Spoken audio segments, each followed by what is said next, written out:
ಪ್ರತಿಷ್ಠೆಯ ಕಣವಾಗಿದ್ದ Honnavar PLD bank ಚುನಾವಣೆಯ ಫಲಿತಾಂಶವು ಪ್ರಕಟಗೊಂಡಿದ್ದು, ಸಚಿವ ಮಂಕಾಳ್ ವೈದ್ಯ ಬಣದ ಅಭ್ಯರ್ಥಿಗಳು ಎಲ್ಲ ಕ್ಷೇತ್ರದಲ್ಲಿಯೂ ಗೆಲುವು ಸಾಧಿಸುವ ಮೂಲಕ ಪ್ರಾಬಲ್ಯ ಮೆರೆದಿದೆ. ಇಂದು ಮಂಗಳವಾರ ಹೊನ್ನಾವರ ಪಟ್ಟಣದ ನ್ಯೂ ಇಂಗ್ಲಿಷ್ ಸ್ಕೂಲ್ ಸಭಾಭವನದಲ್ಲಿ ಮತ ಎಣಿಕೆ ಕಾರ್ಯವಾಯಿತು. ಸರಿಸುಮಾರು 9 ತಿಂಗಳ ಹಿಂದೆ ಜನವರಿಯಲ್ಲಿ ನಡೆದ ಚುನಾವಣೆ ನಡೆದಿತ್ತು.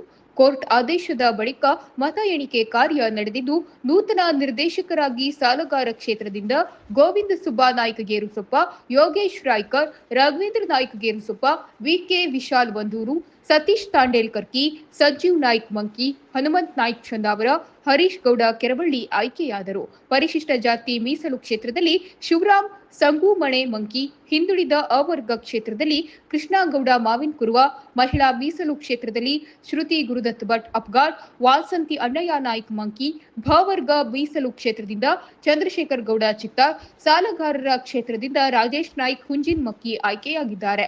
ಪರಿಶಿಷ್ಟ ಪಂಗಡ ಮೀಸಲು ಕ್ಷೇತ್ರದಿಂದ ಭಾಗೀರಥಿ ಗೊಂಡ ಅವಿರೋಧವಾಗಿ ಆಯ್ಕೆಯಾಗಿದ್ದಾರೆ. ವಿಜೇತರಾದ ಅಭ್ಯರ್ಥಿಗಳಿಗೆ ಚುನಾವಣಾಧಿಕಾರಿಗಳು ಆದೇಶ ಪ್ರತಿ ವಿತರಿಸಿದರು.